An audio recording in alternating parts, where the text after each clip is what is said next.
Hello, ladies and gentlemen. Welcome back to the Combs channel.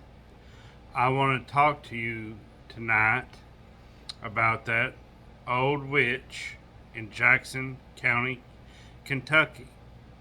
And tonight I want to focus on Desmond Clemmons and the story of Desmond and the witch that I've talked about.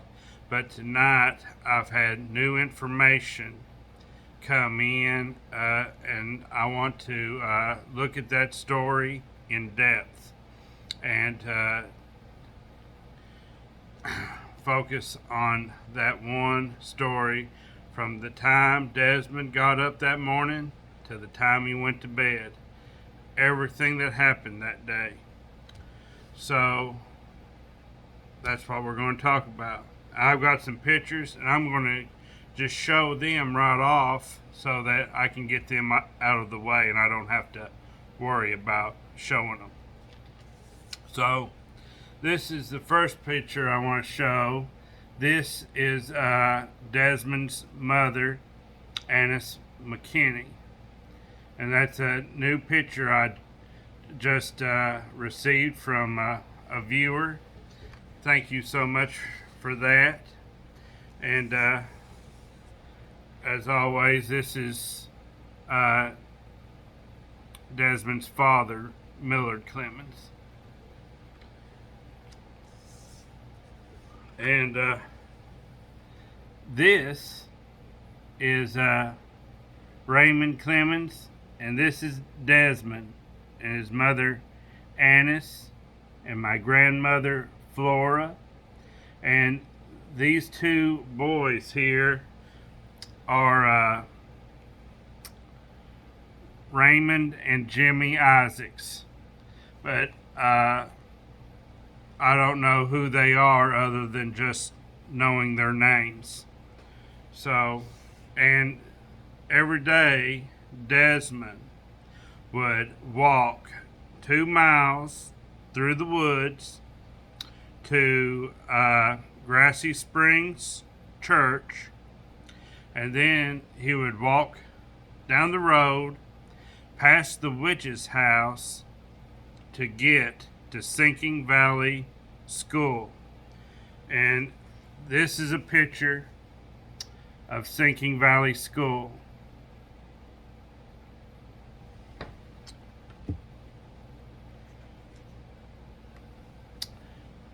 This is another picture of the front of Sinking Valley School, and there's Desmond with his daughter, and they're there reminiscing over the days when Desmond almost didn't escape the clutches of the Jackson County witch.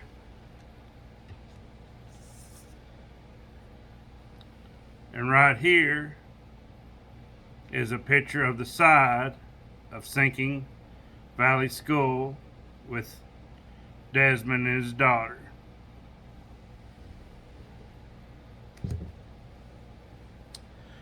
Alright, so I'm just going to get right into the story. What happened that morning when Desmond woke up? He most likely got woken up by the sound of rain hitting the roof, and he went outside and looked out on the horizon, and there was a bright purple sky that morning, and it was rainy, and he got real excited that he was going to go to school that day, because if it was raining, the teacher at Sinking Valley School would give him a little toy or something to be able to send him back home, because more than likely he'd be the only one that would show up on a rainy day, and she'd want to just send him home so she didn't have to teach and him the only one there. So Desmond took off to go to school through the miles, through the forest for 2 miles to Grassy Springs Church, and then on past the witch's house to Sinking Valley School.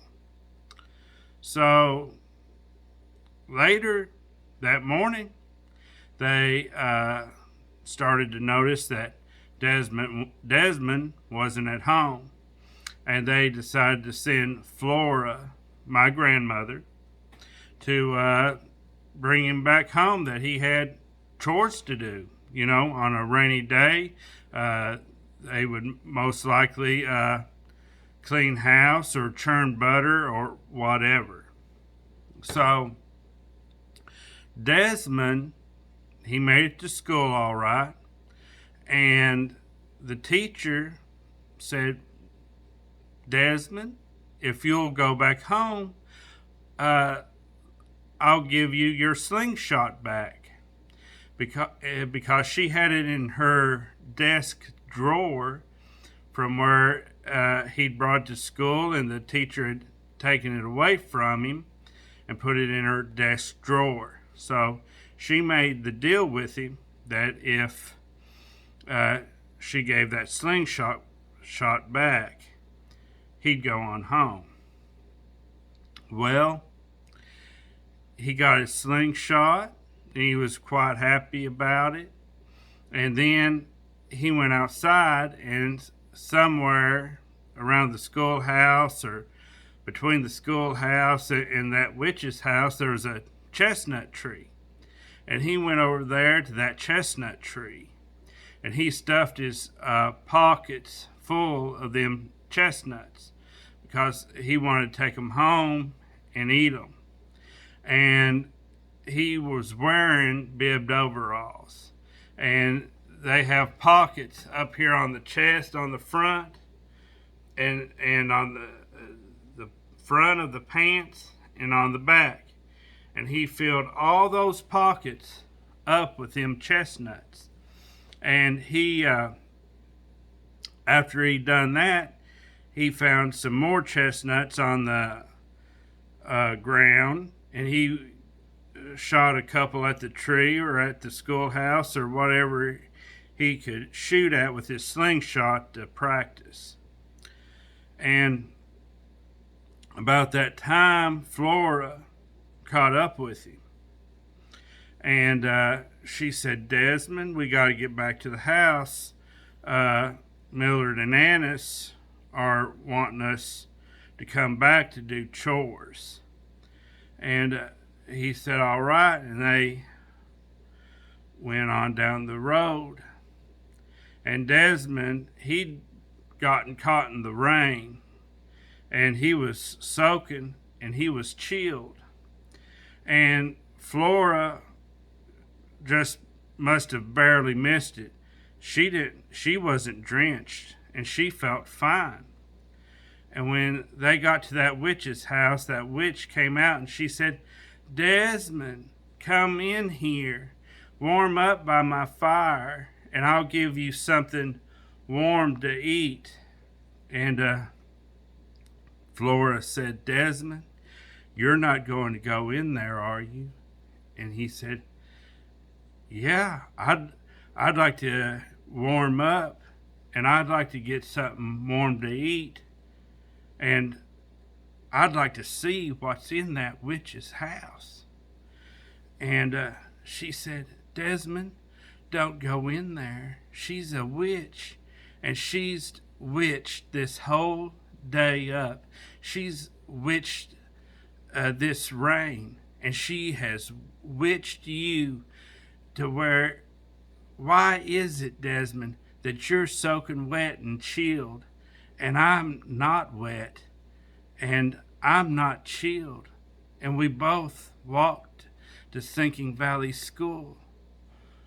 That witch has witched this whole day. And Desmond said, Flora, you're just too superstitious. I'm going to go in there and get a warm bite to eat and warm up and see what's in that witch's house. And she said, no, Desmond, please don't go. Please don't. I love you, Desmond. But her pleas were to no avail. He was determined to go in there. And that witch came out there to where they were, and she looked at Flora and she said, go home, child. And I don't know if she cast a spell on him or what, but I think she did, because I don't think she would have left him otherwise. And Desmond and the witch went inside that house. And Desmond went over there to sit in front of the fire, but his back pockets were full of them chestnuts. So he pulled them chestnuts out of his back pockets and put them on the mantle where the fireplace was, to where he could sit down. And that witch said, oh, are those chestnuts for me? And Desmond said, why, yes, you can have those. I've got plenty more in my front pockets. And the witch was really pleased with that. And Desmond sat down, and in front of the fireplace there was a quilt rack that sat there where she could keep her quilts really nice and warm. And she took one of them quilts and put it over Desmond. And those quilts were unnatural because they stayed warm far longer than what was natural for a warm quilt in front of the fireplace. And it warmed Desmond right up. And that witch, she lived by herself. So she didn't fix a pone of cornbread like Annis and Miller did. What she would do was mix her cornbread batter, and she would make hoe cakes or little pancakes out of her cornbread batter. And that's what she made for her and Desmond. And she got her and Desmond a small glass of milk to go with it. And they sat there in front of the fire and enjoyed each other's company without saying much of anything to one another. And after Desmond ate his hoe cake and his glass of milk, he decided that he would like to have another glass of milk, that would really hit the spot. And he asked that witch, he said, could I have another glass of milk? And she said, why, sure, Desmond. And she went into her kitchen and with Desmond's glass, and she got a towel off her stove or out of the pantry, wherever, and she wrung that towel and said, come, milk, come. Come, milk, come. And she conjured up another glass of milk for Desmond. She went back in there and gave Desmond that cup of milk and sat back down. And he drank it. And about when he got done with it, he seen that it was about the time that he should be getting home from school if he'd have stayed there all day. And he told that witch, I need to get back home. Mom and Dad will be expecting me to come home, because normally if I attend school, I show up about this time in a few minutes. And she said, I don't want you to leave, Desmond. I'm enjoying your company, just you being here with me. And I guess witches don't like it when you dine and dash. But Desmond told her, I'm sorry, but I'm ready to leave. And she caused her table to walk across the floor. And the table got between Desmond and the exit. And she said, I don't want you to leave, Desmond. And if you leave, I'm going to send my black cats after you. And I don't know how he managed it, but somehow he got out of that witch's house. And they were chasing him down the road towards Grassy Springs Church.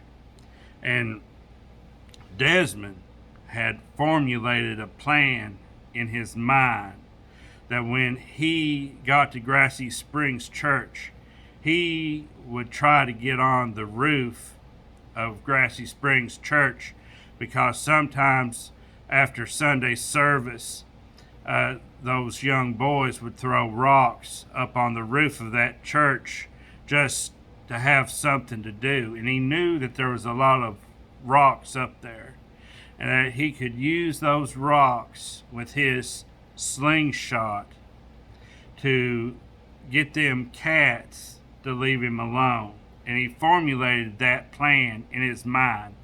But when he got to Grassy Springs Church, he was unable to execute that plan, because those cats were right on his tail and they were bearing down on him, and he had no choice but to run home through the 2 miles of forest, which is what he did. And when he got home and shut the door behind him, them cats left him alone, and they went back to the witch's house. And he showed Granny Annis them chestnuts that he had found around Sinking Valley School, and said, we can eat these chestnuts. And what she did was she took them chestnuts from Desmond, and she crushed them and made a powder out of them, kind of like cornmeal, only it was like chestnut meal. And she made a cake out of them chestnuts with some flour and an egg and a cup of sugar. And she made a chestnut cake out of that, and they all ate it, and it was really good. And Desmond was the hero of the whole family that day for bringing home them chestnuts. And that Maine cat that lived inside the witch's house, all the rest of them stayed outside most of the time, but that Maine cat went inside, and his name was Sylvester, but the witch called him Vester for short. And that cat sat down on the chair where Desmond had been, and that witch was in there sulking, and she was pouting that Desmond had already left. And she looked at Sylvester, and she used her witch powers to turn that cat into a man. And she got up, and she went over there beside that man, and she reached her hand out and to offer her hand to him. And he took her hand, and she helped him rise up from that chair. And they stood there, and she looked into his eyes, and he looked into her eyes. And she said to the man who had just been her cat, and she said, "Honey, why don't you take me to the other room?" And he looked at her and said, "Well, you should have thought about that before you had me fixed." Well, that's all I know about Desmond and the witch. And I hope you enjoyed my tale. I hope that it gives you better understanding of the witches of Jackson County. I'm starting to believe that there was a whole coven of witches that lived there at that time, and there still may be more living there to this day. And if you're a witch hunter, I still strongly advise that you don't use any kind of Ouija board or any other spiritual implements to try to make contact with that witch. And I strongly advise that you leave that witch alone. Thank you, and have a great day.